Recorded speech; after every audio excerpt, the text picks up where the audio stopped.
నమస్తే, welcome to our channel. నేను ఆదిత్య. హత్యకు గురైనటువంటి మాజీ మంత్రి వివేకానందరెడ్డి కుమార్తె సునీతారెడ్డి ఏపీ సీఎం చంద్రబాబు నాయుడిని భేటీ అయ్యారు. సో మరి భేటీ వెనకాల మతలబ్ ఏంటి, వీరు ఎలాంటి అంశాల గురించి డిస్కస్ చేసి ఉండొచ్చు అని వార్తలు అయితే ఇప్పుడు వినిపిస్తున్నాయి. మరి ఈ అంశం గురించి మాట్లాడడానికి ప్రస్తుతానికి మనతో పాటు స్టూడియోలో ఉన్నారు ప్రముఖ పొలిటికల్ అనలిస్ట్ అంకంరావు గారు. సార్ని అడిగి మరిన్ని విషయాలు తెలుసుకుందాం. సార్ నమస్కారం. సార్ నమస్తే అమ్మా. వివేకానందరెడ్డి కుమార్తె సునీతారెడ్డి వాళ్ళ తండ్రి హత్య అంశంలో జగన్మోహన్ రెడ్డి అధికారంలో ఉన్నప్పుడు ఏ విధంగా ఫైట్ చేశారో మనం చూసాం. ఇకపోతే ప్రస్తుతానికి ఆయన అధికారం కోల్పోయిన తర్వాత చంద్రబాబు నాయుడు అధికారంలోకి వచ్చారు. మరి ఇప్పటి సీఎం అనేటువంటి బాబు గారిని ఆవిడ భేటీ అయ్యారు. మరి వాళ్ళ నాన్న హత్యకి సంబంధించిన అంశంలో భేటీ అయ్యారా, లేకపోతే మరి వేరే విషయాల్లో భేటీ అయ్యి ఉండొచ్చా? సహజంగానే విపత్తులకు సంబంధించి వారు కూడా ఎంతో కొంత సహాయం చేసినట్లు ఉన్నారు కదా, 10 లక్షల రూపాయలు. రెండోది ఏంటంటే గత ప్రభుత్వంలో నత్తనడక నడిచింది. అన్ని అభియోగాలు ఆధారాలు ఉన్నా కూడా హంతకులు కావచ్చు, వాళ్ళకు సహకరించిన వాళ్ళు కావచ్చు, వాళ్ళని గుర్తించడంలోనూ వాళ్ళని అదుపులో తీసుకోవడంలోనూ చివరికి సిబిఐ సంస్థ కూడా విఫలమైందన్న ఉద్దేశంతో ఈ ప్రభుత్వం వచ్చింది. కాబట్టి సహజంగానే చంద్రబాబు నాయుడు గారు శాసనసభలో చాలా స్పష్టంగా చెప్పారు, వివేకానంద రెడ్డి గారిని చంపింది ఎవరు, దాన్ని అందరినీ ఎవరెవరైతే ఉన్నారో మా మీద అభియోగాలు మోపారు, రకరకాలుగా మాట్లాడారు. వాళ్ళ ప్రసార మాధ్యమాల్లో పత్రికలో పతాక శీర్షికలోనే నారాసుర రక్త చరిత్రని రచించారు. ఇవన్నీ కూడా ఎవరిని వదిలిపెట్టేది లేదు, కారకులైన వాళ్ళని. కాబట్టి వాళ్ళ మీద మన దగ్గర ఉన్న ఆధారాలు అన్నీ కూడా మేము అప్పుడు విచారించి, అతను చనిపోయింది మార్చి 15, ఆయన మేము 30వ తారీఖు దాకా ఆయన అధికారంలోకి వచ్చారు. ఈలోపు జరిగిన మా విచారణలో ఉన్నది కూడా తొక్కిపెట్టి వాళ్ళు చేశారని చెప్పి స్పష్టంగా చెప్పడం కూడా జరిగింది.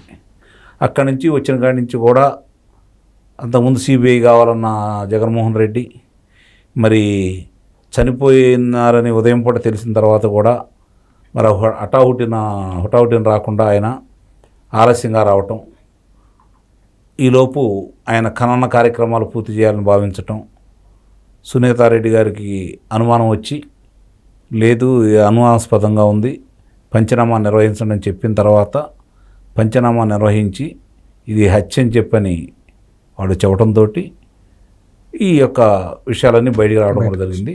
అప్పుడు అది గుండెపోటని రక్తపోవంతులని వాళ్ళ దాంట్లో ప్రచారం చేసి ప్రజలను నమ్మించిన వాళ్ళు తప్పనిసరి పరిస్థితుల్లో ఇది హత్యగానే ప్రచారం చేయటం, దాన్ని మా మీదకు రాకూడదు కాబట్టి అధికారంలో ఉన్నటువంటి పార్టీ చంద్రబాబు నాయుడు గారిని రాజకీయంగా ఎదుర్కోవాలి అంటే ఇది ఒక ఆయుధంగా వాళ్ళు ఉపయోగించుకొని ఇది నారాసుర రక్త చరిత్ర అని చెప్పని వాళ్ళు చెప్పటం, ప్రజలను నమ్మించటం, నిజంగానే ప్రజలను భావించటం, వాళ్ళ అధికారంలో రావటానికి ప్రధాన భూమిక పోషించింది మాత్రం వివేకానంద రెడ్డి గారి హత్య. అందుట్లో ఎలాంటి సందేహం కూడా ఏం లేదు.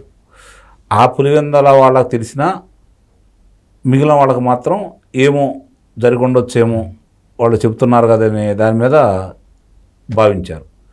కానీ జగన్మోహన్ రెడ్డి గారు అక్కడికి వచ్చి చంపిన విధానం, ఎన్ని దెబ్బలేశారు, ఏ ఆయుధంతో వేశారన్న విధానం చూసిన తర్వాత నా బిడ్డలకు అనుమానం వచ్చిన మాట వాస్తవం.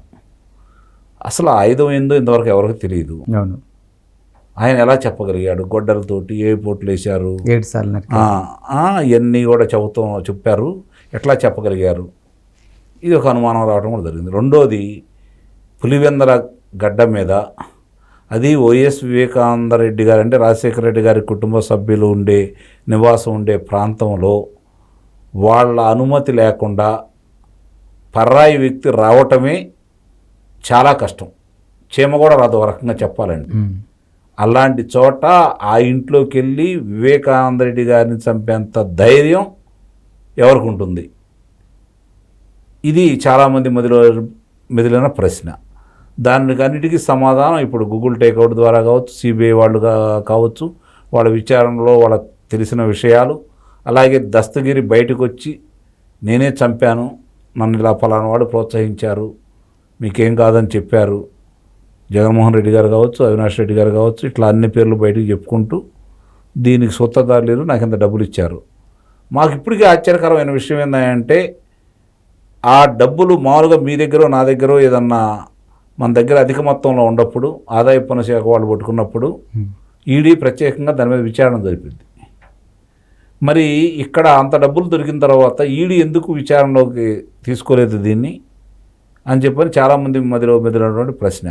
దీనికి సమాధానం ఏంటంటే అధికారంలో ఉన్న వ్యక్తి ప్రమేయం ఉంది కాబట్టి జగన్మోహన్ రెడ్డికి, అంటే వాళ్ళ అవినాష్ రెడ్డి కావచ్చు, వాళ్ళని కాపాడుతుంది జగన్మోహన్ రెడ్డి గారే కాబట్టి దీన్ని ఏకాడికి పక్కదారి మళ్లించేసి ఎవరో ఒకళ్ళ మీద తెలుగుదేశం పార్టీ వాళ్ళ మీద నెట్టేసి చేతులు దుడుపుకుందాం అనుకున్నారు వాళ్ళు. కానీ రక్తపు మరకలు వాళ్ళు ఇంకా చేతుల్లోంచి పోలా, అవి గుర్తించారు, ఆ వాసనని పసిగట్టారు. కాబట్టి హంతకులు ఎవరో ఈరోజు సిబిఐ వాళ్ళకి స్పష్టంగా తెలుసు, జగన్మోహన్ రెడ్డి గారికి తెలుసు, అలాగే సునీత గారికి తెలుసు. కాబట్టి సునీత గారు బహిరంగంగా ఎవరి ప్రమేయంతో, అవినాష్ రెడ్డి గారు వాళ్ళ తండ్రి గారు భాస్కర్ రెడ్డి గారి ప్రమేయంతో ఇదంతా జరిగింది, దీని వెనక జగన్మోహన్ రెడ్డి గారు ఉన్నారనే విధంగానే ఆమె చెప్పడం కూడా జరుగుతూనే ఉంది. ఇదే అంశానికి సంబంధించి ఒక అంశం కాస్త లేట్గా వెలుగులోకి వచ్చిందని చెప్పొచ్చు. అది కూడా స్వయానా జగన్మోహన్ రెడ్డికి తమ్ముడు వరుసైనటువంటి అభిషేక్ రెడ్డి, డాక్టర్ అభిషేక్ రెడ్డి వివేకానంద హత్య కేసులో వాంగ్మూలం అతను కూడా ఇవ్వడం జరిగింది. అనూహ్యంగా అతను కోమాలోకి వెళ్ళారు. అంటే గతంలో ఒకసారి కనుక మనం పరిశీలించుకుంటే పరిటాల రవి గారిని చంపిన విషయంలో విచారణకు సంబంధించి సాక్షులందరూ ఒక్కోళ్ళు ఇలానే చనిపోయారు. ఇక్కడ కూడా కొన్ని అనుమానాలు తా ఉన్నాయి. గంగిరెడ్డి గారు స్వయానా జగన్మోహన్ రెడ్డి గారి మామగారు, ఆయన వైద్యులు, వారి యొక్క మరణం మీద కూడా సందేహాలు ఉన్నాయి.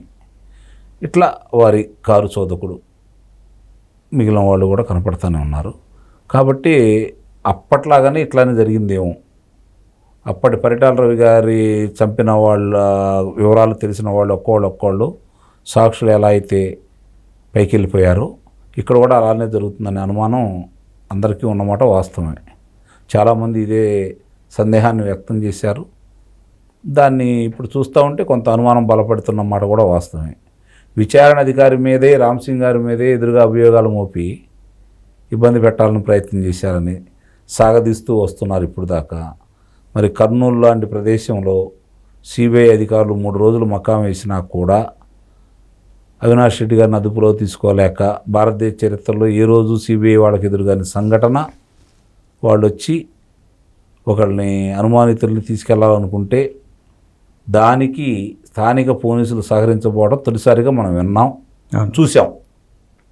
వెంటనే కాకుండా చూసాం. అంటే అప్పటి ప్రభుత్వ పెద్దలు ఏ విధంగా వాళ్ళని అదుపాక్యంలో ఉంచారనేది స్పష్టంగా అర్థమైపోయింది. కాబట్టి ప్రభుత్వం మారింది, అవమానకరమైన రీతిలో వాళ్ళకి ఓటమి జరిగింది. కాబట్టి త్వరితగతిన విచారించేసి సత్వరం న్యాయం చేయమని సునీత గారు కోరిన దాంట్లో న్యాయం ఉంది. ఎందుకంటే పోరాటం చేసింది ఆమె కాబట్టి, కుమార్తె కాబట్టి ఆమె పోరాటంలోనూ ఆమె ఆలోచనకి ఆ హక్కు అనేది ఆమెకు ఉంది. కానీ ఇప్పుడు జరుగుతున్న పరిణామాలన్నీ చూసుకున్న తర్వాత ఎంతవరకు ఎంత వేగవంతంగా ఇది తీసుకురావాలని చెప్పని బయటికి తీసుకురావాలని చూస్తూ ఉంటే సిబిఐ వాళ్ళ చేతుల్లో ఉంది. ఎస్, వీళ్ళు ఒత్తిడి అయితే చేయగలరు తప్ప వీళ్ళు విచారణ అయితే చేయలేరు కదా. ఈరోజు రాష్ట్ర ప్రభుత్వం చేయలేరు. వాళ్ళ దగ్గర ఉన్నటువంటి గతంలో వాళ్ళ దగ్గర ఉన్న ఆధారాలు ఏదైనా వాళ్ళకి సమర్పించేసి ఒత్తిడి తీసుకొస్తారని ఎన్డీఏ ప్రభుత్వంలో వీళ్ళు కూడా భాగస్వాములు కాబట్టి త్వరితగతిన చేయించే విధంగా చూడమని సునీత గారు కోరుంటారు. తప్పు లేదు. నిజంగానే మా అందరి అభిప్రాయం కూడా ఎవరు అంతకులు అనేది ప్రపంచానికి చాటాలి, వాళ్ళ శిక్షలు పడాలని మనం కూడా కోరుకుందాం. Thank you sir.